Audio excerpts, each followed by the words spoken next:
Senior तजियाकार Hafizullah Niazi के मुताबिक America का ईरान के खिलाफ मुख्तसर और ताकतवर हमलों का मंसूबा तैयार। अमेरिकी न्यूज वेबसाइट एक्सियोस का जराए से दावा।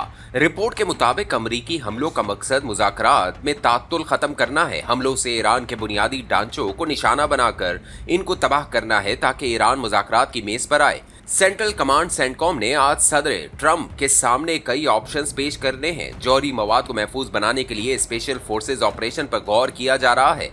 ईरान की मुमकिना जवाबी कार्रवाइयों का सद्जवाब कैसे होगा, सब जेरे गौर है। ताज़ा तरीन खबर का अगर निचोड़ एसेंस निकाला जाए तो बात इतनी है कि ईरान को मुज़ाकरात की मेज पर लाना मजबूर करना है। एक लतीफ़ा ही है कि सदर ट्रंप नेतन्याहू की जोड़ी मुज़ाकरात को सबोताज करने और मुआहदे तोड़ने में एक मकाम पैदा कर चुकी है। वो मुज़ाकरात की अदम मौजूदगी पर तैश में है। ईरान और अमेरिका के दरमियान कशीदगी अब सिर्फ सिफारती नहीं, आज से बहरी और इक्तिसादी महाज पर भी शिद्दत इख्तियार कर चुकी है। जंगबंदी की लातादाद कोशिशों के बावजूद दोनों ममालिक खतरनाक टकराव में दाखिल हो चुके हैं। अमेरिका ने जब ईरान की बहरी नाकाबंदी की तो चश्मे तसव्वुर में ईरान में कहत भूख नंग के अज़दाम खल के खुदा ने हुक्मरानों को चीर फाड़ कर रख देना था। बज़ाहिर अमरीकी मौक़िफ़ के ईरान के जौहरी प्रोग्राम को अमरीका अपनी सलामती के लिए खतरा समझता है। चंद दिन पहले ईरान ने 3 नुकाती आखिरी प्रपोजल दिया जिसने सदर ट्रंप के तन बदन में आग लगा दी। 3 नुकाती तजावीज़ में अमरीका बहरी नाकाबंदी ख़त्म करना, आबनाए हुर्मस को मुकम्मल खोलना और जंग बंदी को मुस्तकिल शक्ल देना, जबकि जौहरी प्रोग्राम पर मुज़ाकरात अगले मरहले में होंगे। सदर ट्रंप ने ईरानी तजावीज़ मुस्तरद कर दी जिसमें नाकाबंदी ख़त्म करने, आबनाए हुर्मस खोलने को मुस्तकिल जंग बंदी से जोड़ा गया। ट्रंप इंतज़ामिया का मौक़िफ़ के ईरान पहले मुज़ाकरात की मेज़ पर आए और जौहरी सरगर्मियों पर वाज़े बयान दे तो इसके बाद ही नाकाबंदी नरम की जा सकती है। ईरान के इस रवैये पर सदर ट्रंप ने कलम खुद शराफत छोड़ दी और फुल टाइम बदमाश बनने का ऐलान कर दिया है। बहरे अरब में अमरीकी 23 बहरी जहाज मौजूद, कसीर तादाद में मजीद कुमक इनकी मदद को पहुंचने वाली है। सेंटकॉम ने ताकतवर हमलों के ऑप्शन भी तैयार कर लिए हैं। अगर मुज़ाकरात नहीं होते तो आनन फानन ईरान पर शदीद हमले कर दिए जाएंगे। अमरीका बहरी बेरे फिफ्थ फ्लीट समेत कई डिस्ट्रॉयर और सपोर्ट जहाज इलाके में रिपोजिशन हो चुके हैं। आबनाए हुर्मस खुलवाने के लिए धमकियों के हथकंडे दोबारा इस्तेमाल में हैं।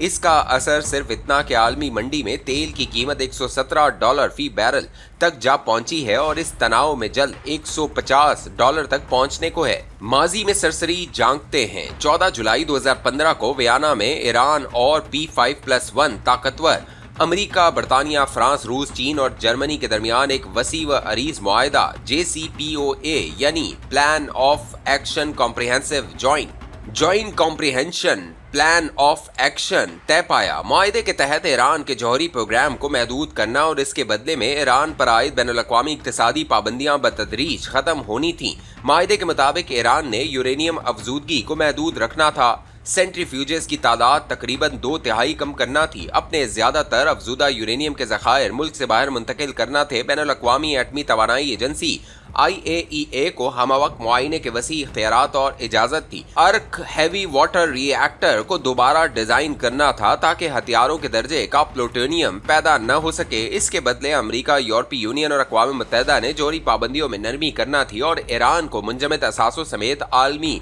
तिजारती मंडियों तक बाकायदा दोबारा रसाई मिलनी थी। ये माहिदा अक्टूबर 2015 में बाज़ाब्ता तौर पर नाफिजुल अमल हुआ और इस पर अमलदारी जनवरी 2016 में शुरू हो गया। अमेरिका और ईरान की तरफ से मुज़ाकराती टीम में दर्जनों अहम ओहदेदार और हर शोबे के माहिरीन शरीक हुए। इसकी अहम बात यह कि मुआहिदा ईरान और अमेरिका के अलावा यूरोपीय यूनियन, रूस, चीन, बरतानिया, फ्रांस, जर्मनी के साथ मुश्तरका हुआ। 21वीं सदी का सबसे अहम सिफारती ब्रेक थ्रू और तारीखी मुआहिदा करार पाया। मशरिक़ वस्ता में मुमकिना जौहरी तसादुम के खदशात को खत्म किया। ईरान का आलमी मईशत से दोबारा हिस्सा बनने का रास्ता निकला। ट्रंप 2016 में अमरीकी सदर मुंतखब हुआ और फिर इसराइल के कहने पर 2018 में इस मुआहदे को पलक झपकते तोड़ डाला। आलमी सतह पर अमरीकी साख क्रेडिबिलिटी को नुकसान पहुंचाया। रूस, चीन, बरतानिया, फ्रांस, जर्मनी सब मुंह तकते रह गए। मैं बदमाश हूँ का खुद साख्ता लकब इस्तेमाल करने वाला सदर ट्रंप आज मुज़ाकरात का रोना रो रहा है। कतर दोहा में ईरान से मुज़ाकरात जारी थे कि जून 2025 को इसराइल से हमला करवा दिया। बाद में 24 जून को अमेरिका भी जंग में शरीक हो गया। 8 माह बाद फरवरी 2026 में एक बार फिर ईरान को मुज़ाकरात पर आमादा किया। ओमान सालिसी का किरदार अदा कर रहा था। ओमान के वजीर खारजा ने 27 फरवरी को मुआहदे की नवीद दी। और 28 फरवरी को दस्तखत होने थे कि अमेरिका इसराइल ने ईरान पर खौफनाक बमबारी शुरू कर दी। 28 फरवरी को ईरानी क़यादत का किला कमा कर दिया। ख्याल था हुकूमत मुखालिफ कब्जा कर लेंगे और ग्रेटर इसराइल का एजेंडा आगे बढ़ेगा। आफरीन है ईरानी क़यादत ठंड प्रोग्राम से लुत्फानंदोज हो रही है। अब्बास इराक़ची अपने शेड्यूल के मुताबिक पाकिस्तान, ओमान, रूस का दौरा करके ईरान पहुंच चुके हैं। मस्कत से उन्होंने सऊदी अरब, मिस्र और तुर्की के वज़राए ख़ारजा से गुफ्तगू की और जंग के बाद वाले मुमकिना प्लान पर एतमाद में लिया, यानी कि ईरान तुंदही से पाकिस्तान, खलीजी ममालिक, मिस्र, तुर्की, इराक पर मुश्तमिल एक इस्लामी दिफाई ब्लॉक बनाने के लिए मुतहरिक है। ऐसे इत्तेहाद को रूस और चीन की तायद हासिल है। अब्बास इराक़ची के दौरों का बुनियादी मकसद मुस्तकबिल को महफूज और दरख्शां बनाना है। 28 फरवरी का हमला ईरान के लिए किस्मत का दरवाज़ा खोल गया। पहले दिन से आबनाए हुर्मस का कंट्रोल संभाल कर पूरी दुनिया की मईशत आज ईरान के रहमो करम पर है। नाकाबंदी या एटमी जंग कुछ भी कर लो, पूरी दुनिया को तबाही की तरफ तो धकेल सकते हो, मगर ईरान का कुछ बिगड़ने से पहले दुनिया बिगड़ चुकी होगी।